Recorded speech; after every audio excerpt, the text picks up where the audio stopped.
Welcome back to this session of the Hindu newspaper analysis for UPSC Civil Services examination. Today we will discuss mainly four issues. The first issue is how are India-Taliban relations changing. Second issue is related to status of elephants in India. Third issue is related to Nila Kurinji flowers bloom. And fourth issue is related to plastic pollution in India. So let's discuss all the issues in detail. In this session, we will discuss about India-Taliban relations. Why is India talking to Taliban? Why in news? Recently, Afghanistan's foreign minister visited to India. This is his first official trip since the Taliban's return to power. The visit marks a significant shift in India's foreign policy as New Delhi engages with the Taliban despite not officially recognizing their government. Recently Afghanistan foreign minister ने India visit किया है। तालिबान के power में आने के बाद ये इस टाइप की फर्स्ट ऑफिशियल ट्रिप है इंडिया के लिए। इस विजिट ने इंडिया की फॉरेन पॉलिसी के अंदर तालिबान को लेकर क्या सिग्निफिकेंट शिफ्ट आए हैं उसको मार्क किया है। इंडिया ने तालिबान गवर्नमेंट को ऑफिशियली रिकॉग्निशन गिवन नहीं किया है।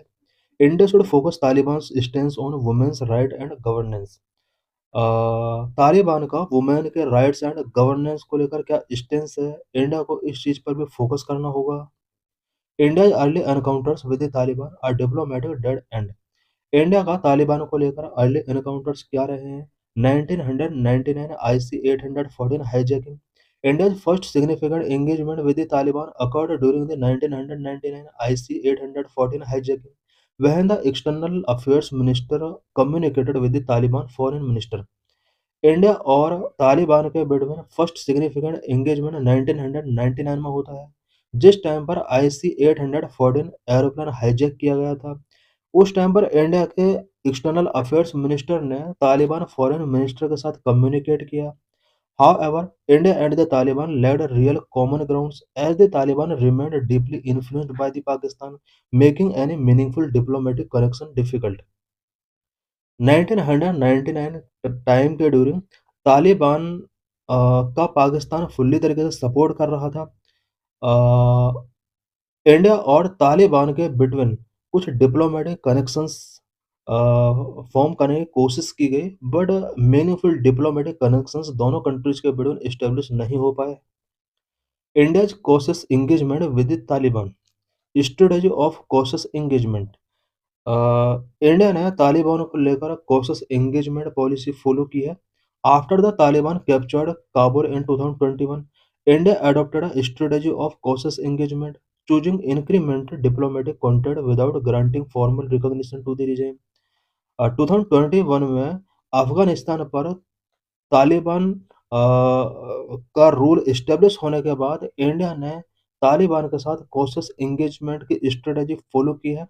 The first official introduction occurred in 2021 when India's ambassador met with the head of the Taliban's political office in Doha. The meeting, initiated at the Taliban's request, marked India's re-entry into the Afghan diplomacy. India's call for inclusivity. Soon after, India urged the Taliban to form an inclusive government that represent all ethnic groups and included women। India ने तालिबान से ये request किया है कि वो एक inclusive government form करे जिसके अंदर ethnic groups all ethnic groups and women का भी रिप्रेजेंटेशन होना चाहिए। Humanitarian outreach and reopening channels. In 2021, India sent 1.6 ton of essential medicines to Afghanistan, resuming humanitarian engagement। India ने अफगानिस्तान को लेकर ह्यूमैनिटेरियन असिस्टेंस गिवन किए हैं। 2021 में 1.6 टन एसेंशियल मेडिसिन इंडिया ने अफगानिस्तान सेंड की। By 2022, India deepened ties with a visit by the delegation led by the MEA Joint Secretary। During the current visit, India decided to upgrade its technical mission in Kabul to an embassy। This marked the first official Indian presence since the Taliban takeover, responding to human rights concern। In 2022, India publicly expressed concern over the Taliban's ban on women attending universities, reinforcing its stance on women's rights and inclusive governance।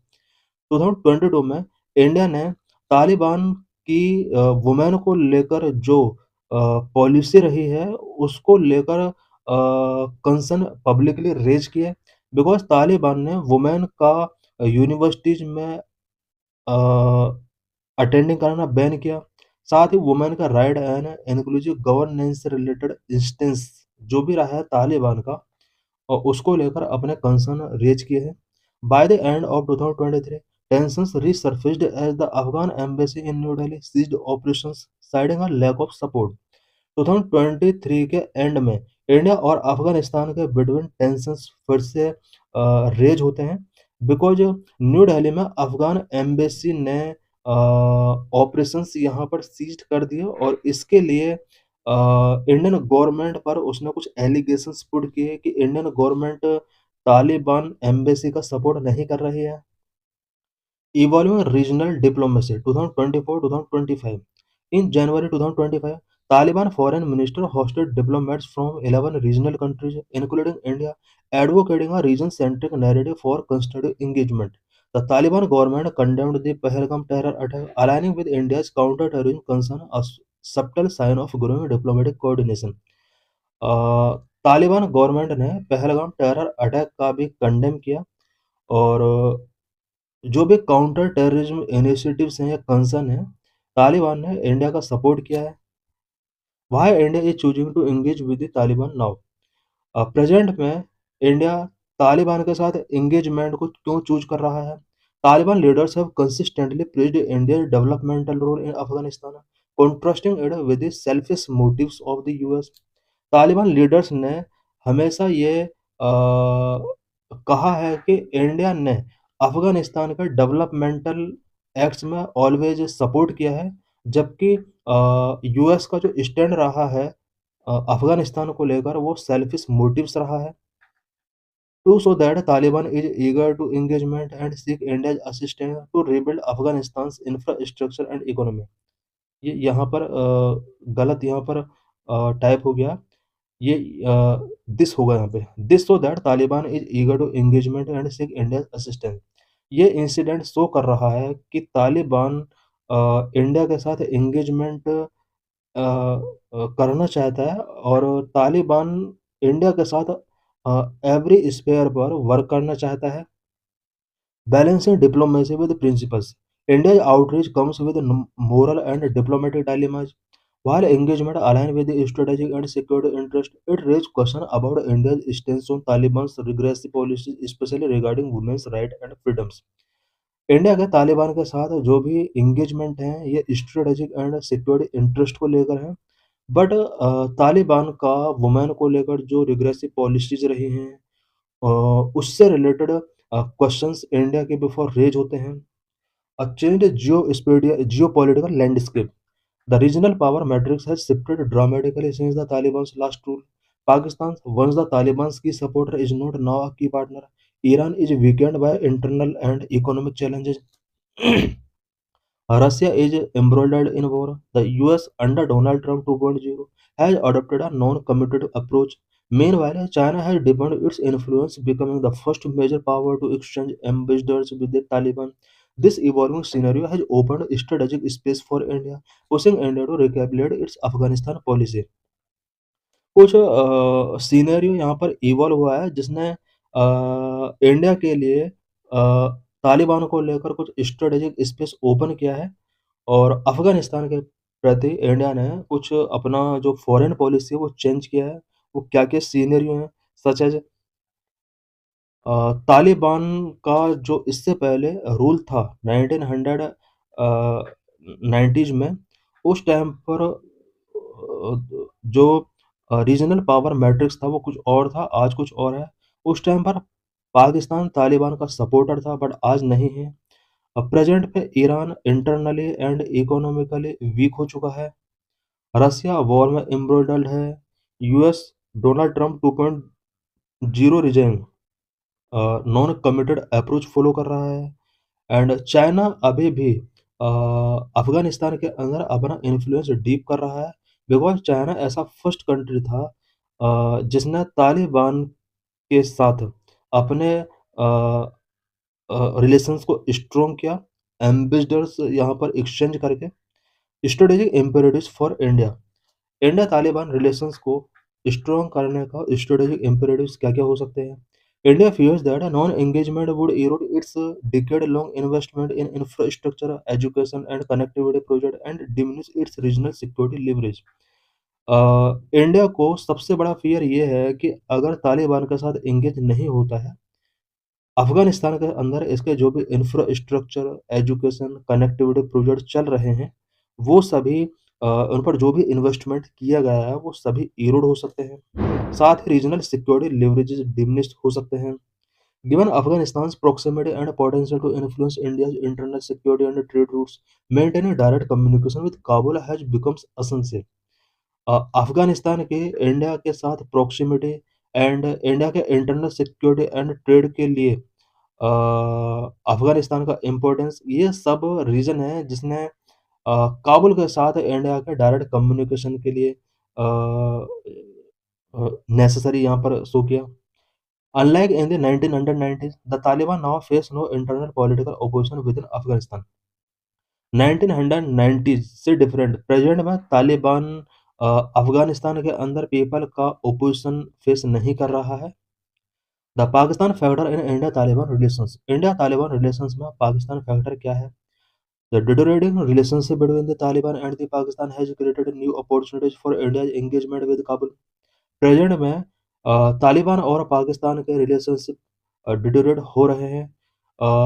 इस relationship ने काबुल के साथ India के engagement के लिए कुछ opportunities यहाँ पर क्रिएट किए हैं। As Pakistan deports thousands of Afghan refugees, India has stepped in to provide humanitarian aid and logistical support to Afghanistan. India has delivered extensive relief shipment to Afghanistan, including 50,000 metric ton of wheat, 300 ton of medicine, 27 ton of earthquake relief material, 40,000 liter of pesticides, 100 million polio doses, 1.5 million COVID-19 vaccine doses, 11,000 hygiene kit for drug de-addiction। ये सब कुछ drug de addiction programmes थे, वो भी यहाँ पर send किए गए हैं। India and Afghanistan have also discussed strengthening sports cooperation, particularly in cricket, which enjoy massive popularity among Afghan youth. India और अफगानिस्तान के बिटवीन स्पोर्ट्स कोऑपरेशन को स्ट्रेंथ करने के लिए भी कुछ डिस्कशंस किए गए हैं, especially cricket. India and Afghanistan agree to enhance trade through Iran Chabahar port, facilitating commercial exchange and humanitarian shipment, and reinforcing India's strategic role in regional connectivity. What the Taliban seek from India? Taliban India से क्या चाहता है? आखिर तालिबान क्यों India के साथ engage करने के लिए रेडी है? Requested India to issue visa. The Taliban government has requested India to issue visa for Afghan businessmen, patients, and students, aiming to restore people-to-people ties disrupted since the regime change. India's concern, however, this demand faces challenges as India does not officially recognize the Taliban, has security concerns regarding visa applications, and currently lack functional consulates or visa office in Afghanistan. Uh, Taliban government ने India से अफ़गानिस्तान के लिए visa issue करने के लिए request किया है। Specially वहाँ के बहुत सारे पर्सन्स हैं, बिज़नेसमैन हैं, पेशेंट हैं, स्टूडेंट हैं जो इंडिया में आना चाहते हैं। बट इंडिया ने इससे रिलेटेड कुछ कंसर्न रेज़ किए हैं बिकॉज़ अ, अफ़गानिस्तान में इंडिया का कोई फंक्शनल कॉन्सुलेट या वीज़ा ऑफ़िस नहीं है। India also wants to give support, India भी तालिबान को प्रेजेंट में सपोर्ट करना चाहता है। Despite these limitations, India has expressed willingness to continue and expand development project across all 34 Afghan provinces. India is signaling a pragmatic approach focusing on reconstruction and long term engagement rather than formal recognition. India भी चाहता है कि अफगानिस्तान को fully support किया जाए and long term engagement पर focus किया जाए। What is the status of elephants in India? According to report 2025 report के अकॉर्डिंग इंडिया में एलिफेंट का क्या स्टेटस है?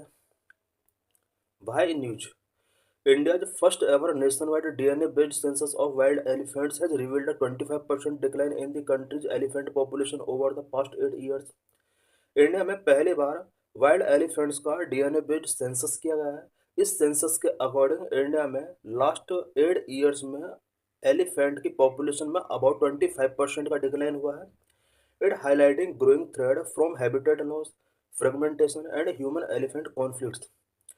ये सेंसस एलिफेंट के habitat loss, fragmentation, human elephant conflict से रिलेटेड ग्रोइंग थ्रेट्स को हाईलाइट करता है। Status of elephant in India report 2025। India में एलिफेंट का क्या स्टेटस है, इससे रिलेटेड इंपॉर्टेंट पॉइंट्स हम इस टॉपिक के अंदर डिस्कस करेंगे।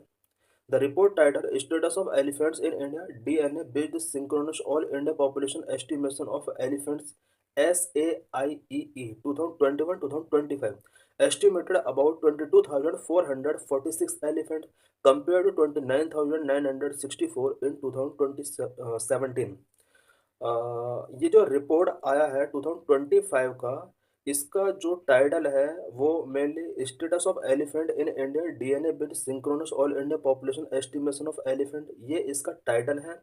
इस सेंसस के अकॉर्डिंग 2025 में इंडिया के अंदर अबाउट 22,446 एलिफेंट काउंट किए गए हैं, जो कि 2017 के कंपेयर में काफ़ी डिक्लाइन हुआ है। 2017 में टोटल 29,964 एलिफेंट थे। Exercise was conducted by wild life institute of India under project elephant 1992। ये जो सेंसस एक्सरसाइज एलिफेंट का किया गया है, ये प्रोजेक्ट एलिफेंट के अंदर wild life institute of India के द्वारा किया गया है। What is special in this study, अभी जो ये सेंसस किया गया है इसमें स्पेशल क्या है? This study marks a shift from visual and dung based count to a NDM mark receptor technique, enabling more scientifically accurate population estimation.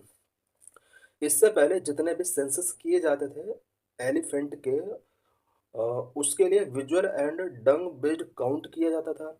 But इस सेंसस के अंदर DNA mark capture technique follow किया गया है, और इस मेथड के थ्रू साइंटिफिकली एक्यूरेट पॉपुलेशन एलिफेंट का क्या है वो फाइंड आउट किया जा सकता है। The DNA-based method similar to that used in tiger estimation identify individual elephants through unique genetic markers। DNA-based method जो फॉलो किया गया है, यही मेथड टाइगर एस्टिमेशन के लिए भी किया जाता है। डीएनए बेस्ड मेथड में प्रॉफिट ये होता है कि यहाँ पर इंडिविजुअल एलिफेंट को आइडेंटिफाई किया जा सकता है through unique genetic markers. Estimation technique use spatially explicit capture receptor SECR models integrating genetic and habitat data for accurate population estimation. ये जो सेंसस किया गया है इसमें एक स्पेशल टाइप की टेक्निक का यूज किया जाता है, SECR।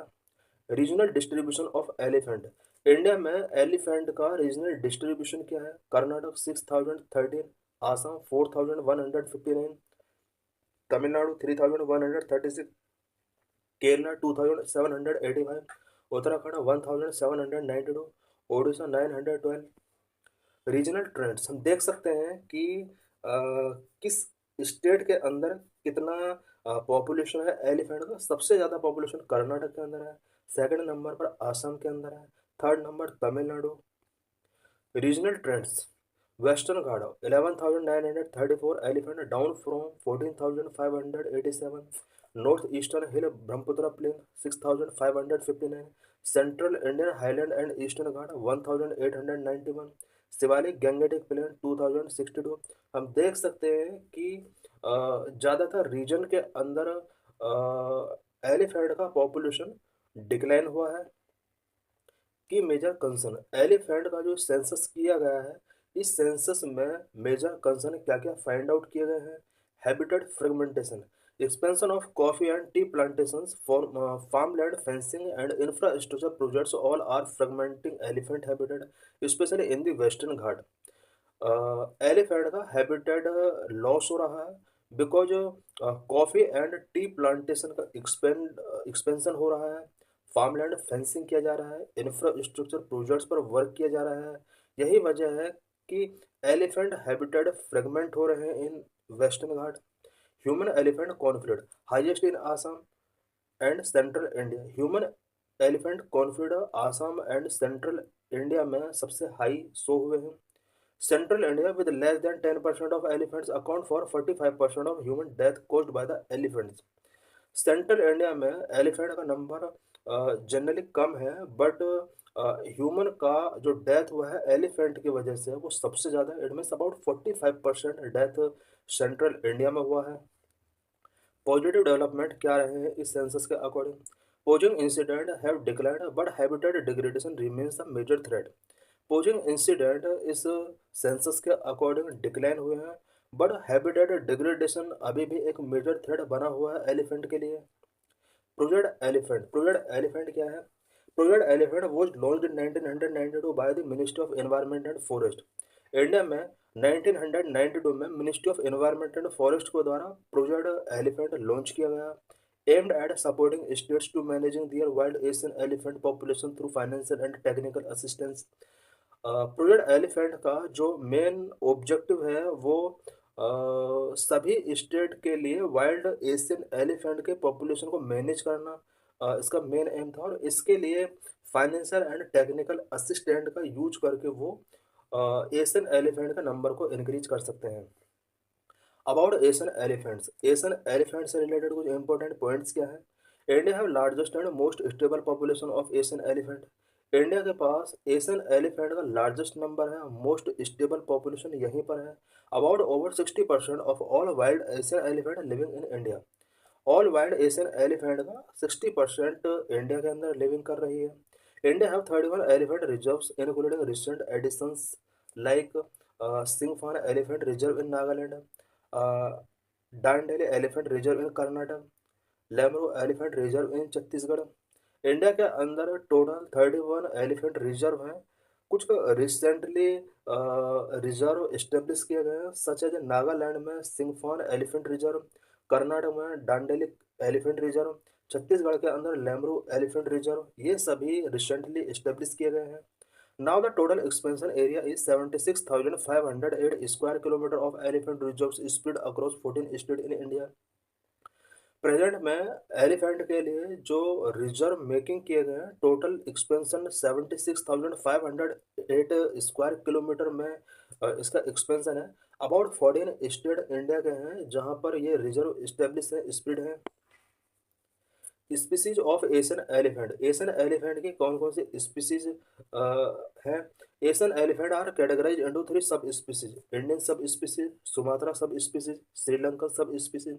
Asian elephant is the largest territorial mammal in Asia, which inhabit grassland and forest across 13 countries in South and Southeast Asia, adapting to various environments from dry to wet.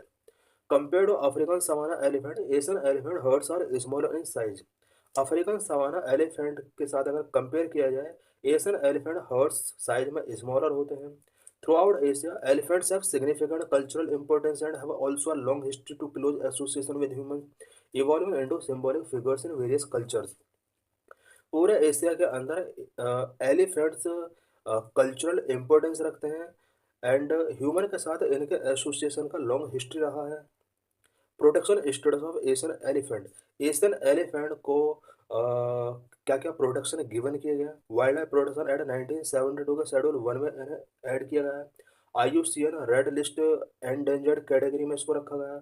Sites के appendix 1 में रखा गया है। Objectives और of project elephant, project elephant का क्या क्या objectives हैं? Number 1, restore habitat to bring back the natural homes of elephant and the path they travel. Number 2, prevent death, develop various ways to stop unnatural causes of elephant death in India. Number 3, conservation planning, create and promote smart plans to protect elephants using science and technology. Number 4, combat illegal trade, stop the illegal selling and buying of elephant tusks and shield elephant from hunters and poachers. Number 5, reduce conflicts, it aims to lower fight between people and elephant in areas where they both live. Number 6, aim to limit human activity, to limit human activity into places where elephants live.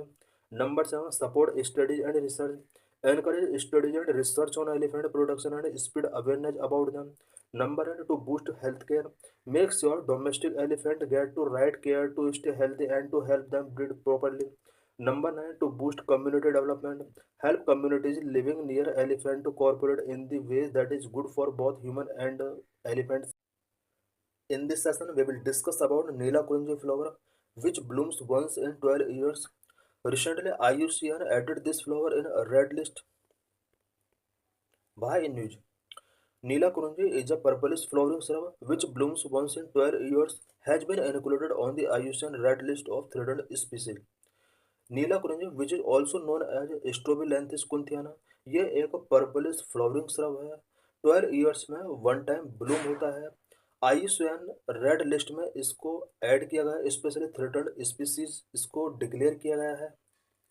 This is the first ever global red list assessment of this species of the mountain grassland of southwest India. South west India के mountain grassland की ये पहली species है जिसके लिए global red list assessment किया गया है। The mass blooming of the flower is a huge tourist attraction. ये फ्लावर जब ब्लूमिंग होता है उस टाइम पर बहुत ज़्यादा टूरिस्ट यहाँ पर इसको देखने के लिए जाते हैं। अबाउट नीला कुरिंजी, नीला कुरिंजी से रिलेटेड इंपॉर्टेंट पॉइंट्स क्या क्या है। It is a endemic shrub, ये एक एंडेमिक श्रब है। Height 3 metre, seen only in the high altitude solar grassland ecosystem of south west mountain in India at an elevation of 1340 to 2600 metre. ये जो flower है ये western घाट के solar grassland ecosystem में हाई एल्टीट्यूड पर पाए जाते हैं। अबाउट 1340 टू 2600 मीटर एलिवेशन पर ये फ्लावर मिल जाते हैं। Known for their massive blooming, they give purplish blue colour to the mountain grassland and are popularly known as Neela Kurinji blooms. Mountain grassland को ये flower purplish blue colour given करते हैं because जब ये ब्लूम होते हैं उस टाइम पर ये वेस्टर्न घाट के पूरे माउंटेन ग्रासलैंड को एक पर्पलिश कलर गिवन करते हैं और यही वजह है कि इसका नाम नीला कुरिंजी ब्लूम्स पड़ा है। The species had 34 subpopulations within 14 ecoregions of the high altitude mountain range of southwest India. South India के हाई एल्टीट्यूड माउंटेन रेंज के अबाउट 14 इको रीजन्स के अंदर इस फ्लावर के अबाउट 34 सब पॉपुलेशन पाई जाती हैं। 33 सब population in the western Ghat and one in eastern घाट। 33 सब पॉपुलेशन इसकी वेस्टर्न घाट के अंदर है जबकि वन सब पॉपुलेशन इसका ईस्टर्न घाट में पाया जाता है। Causes of thread, Neela Kurinji flower के बिफोर क्या क्या थ्रेड है, उन थ्रेड के क्या क्या कॉजेज हैं। It's fragile habitat in the mountain high altitude grassland that has been under pressure of conversion of tea and softwood plantations and urbanisation. Western घाट में नीला कुरिंजी एरियाज का टी के लिए सॉफ्टवुड के लिए बहुत ज़्यादा कन्वर्जन किया जा रहा है। इस रीजन के अंदर अर्बनाइजेशन बहुत ज़्यादा इंक्रीज हो रहा है। यही वजह है कि इस फ्लावर का जो हैबिटेट है वो डिस्ट्रक्शन हो रहा है उसका। Almost 40% of the habitat has been lost, the remaining is under pressure from invasion of exotic species such as eucalyptus and black wattle. इस फ्लावर का अबाउट 40% हैबिटेट लॉस्ट हो चुका है। अभी जो हैबिटेट बचा हुआ है उस हैबिटेट पर कुछ exotic species such as eucalyptus and black wattle का इन्वेजन है। ये भी एक बिग थ्रेट बना हुआ है इस स्पीसीज के लिए। Infrastructure development, afforestation programmes and climate change pose a threat to Neela Kurinji. Infrastructure development, afforestation programme and climate change भी नीला कुरिंजी के थ्रेट का कॉज बन रहा है। What is India's plastic problem? Could the global plastic treaty end plastic pollution? What is plastic and microplastics? Plastic is formed from polymers derived from fossil fuel. Chemical constituents of plastic are polymers. Plastic fossil fuel के द्वारा drive किए गए polymers के द्वारा form होते हैं। इसके chemical constituents जो होते हैं वो पॉलीमर्स ही होते हैं। Microplastics are plastic smaller than 5 millimeters. They can be found in blood, breast milk, placenta and bone marrow. 5 millimetre से स्मॉलर प्लास्टिक को माइक्रोप्लास्टिक में काउंट किया जाता है। Microplastic blood, breast milk, placenta and bone marrow के अंदर भी ये फाउंड किए जा सकते हैं। What are polymers? Polymers can be natural like cellulose, lignin, basis of nearly everything in nature और man made labs. Polymers natural भी हो सकते हैं सच एज सेल्यूलोज, लिग्निन और मैन मेड भी हो सकते हैं। नेचुरल पॉलीमर्स जो होते हैं वो नेचर में जो भी है उसका बेसिस होते हैं। Polymers has a ability to be molded into a nearly infinite variety of objects, from critical things including aircraft and medical equipment to cosmetic items such as tinsel, baubles, and packaging. It has low cost of production relatively to materials such as glass and aluminum. What are the challenges from plastic?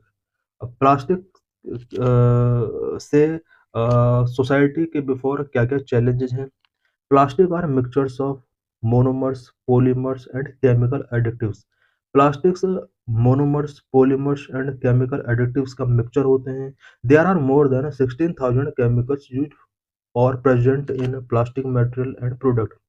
Plastic material and product के अंदर about 16,000 type के chemicals होते हैं। They have impact on human health और environment. ये सभी chemical human health को impact करते हैं।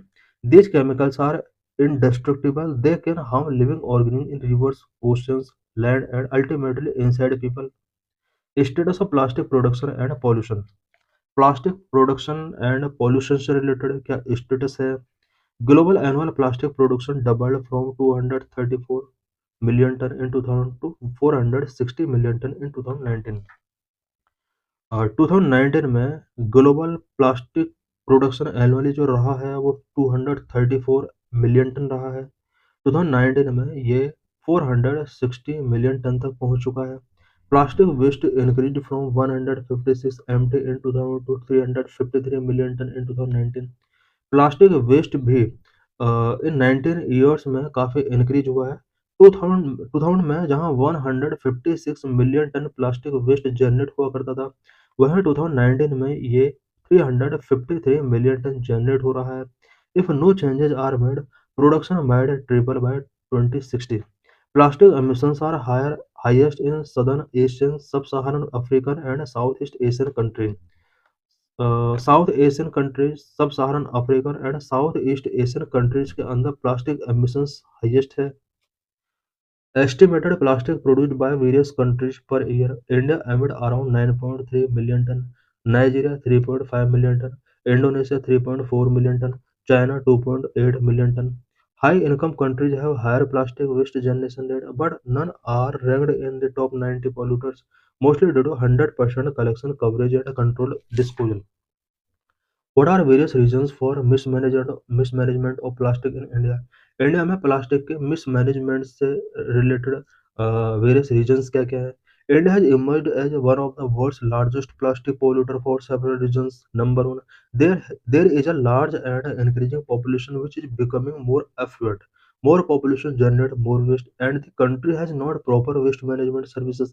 Number two, dumping sites. Dumping sites in country are home to uncontrolled land disposal. Number three, the country's official waste generation rate, estimated to be 0.12 kg per capita per day, is possibly underestimated, while waste collection is overestimated. Negotiations on a legally binding global treaty to end plastic pollution. Plastic pollution को end करने के लिए legally binding global treaty क्या रही है? What was resolution to end plastic pollution? Plastic pollution को end करने के लिए रेजोल्यूशन क्या रहा है? In 2022, the United Nations environment assembly passed the resolution to end plastic pollution. 2022 में प्लास्टिक पॉल्यूशन को एंड करने के लिए यूनाइटेड नेशंस एनवायरनमेंट असेंबली के द्वारा एक रेजोल्यूशन पास किया जाता है। Setting up of an intergovernmental negotiating committee INC was set up and tried to develop a legally binding instrument, a global treaty to govern plastic production and its use across all nations. Countries को legally binding instrument के तौर पर plastic pollution को कम करने के लिए INC यहाँ पर सेटअप किया जाता है। Global plastic treaty in 2022, 175 nations agreed to develop a legally binding agreement on plastic pollution by 2024 to reduce greenhouse gas emissions from plastic production, use and disposal. 2022 में about 175 कंट्रीज ने legally binding agreement on plastic pollution पर sign किया और 2024 तक यहाँ पर green house gas emissions को reduce करने के लिए स्पेशली GHG जो plastic pollution use and disposal के थ्रू रिलीज होते हैं, उन्हें कम करने के लिए यहाँ पर कुछ टारगेट सेट किए गए। In 2025, in Busan, South Korea, representatives from over 170 countries have gathered for the fifth and final round of negotiations on a legally binding global treaty to end plastic pollution, including marine pollution. Plastic pollution को end करने के लिए global treaty 2022 से continue चल रही है। 2025 में fifth and final round of negotiations on a legally binding global treaty जो कंडक्ट किया गया वो साउथ एरिया बुसान में किया गया। अबाउट 170 कंट्रीज में इसमें पार्टिसिपेट किया। Why there is a need for a global plastic treaty. Global plastic treaty का नीड क्यों हुआ? Number one, growing dependence on plastic. Plastic's adaptable and versatile properties have made it indispensable, which leads to a surge in global production, double from 300 234 million ton in 2000 to 460 million ton in 2019। Plastic pollution बहुत ज़्यादा increase हो रहा है। Plastic adaptable है, versatile properties है इसकी। यही वजह है कि ज़्यादातर पीपल के द्वारा इसको यूज किया जाता है। By 2040 plastic production is projected to reach 700 million ton। Number of plastic waste and environmental crisis. Plastic decomposition take 20 to 500 years with less than 10% recycled till now. Currently, annual plastic waste generation is approximately 400 million ton and could increase by 62% by 2050. A large amount of waste lead into rivers and oceans, leading to harmful microplastic and monoplastic in rivers and oceans. Number three, impact on environment and health. Plastic waste threaten human health and ecosystem. Chemical in plastic can cause various problems such as endocrine disruptions, cancer, diabetes, reproductive disorders, and neurodevelopmental impairment. Marine, freshwater, and terrestrial species are severely affected. Number four, plastic role in climate change. Plastic production and waste management contribute significantly to greenhouse gas emissions. Plastic accounted for 3.6% of global emissions in 2020, primarily from fossil fuel based production. Number five, India's contribution to plastic pollution. Our country, India, is the largest contributor to global plastic pollution, which accounted for 20% of emissions, 9.3 million ton annually, surpassing Nigeria, Indonesia, and China. India's stance on a global plastic treaty. Global plastic treaty पर India का stance है। Number opposition to production cap. India opposes restrictions on polymers production, arguing that such measures violate the UNEA 2022 resolutions mandate।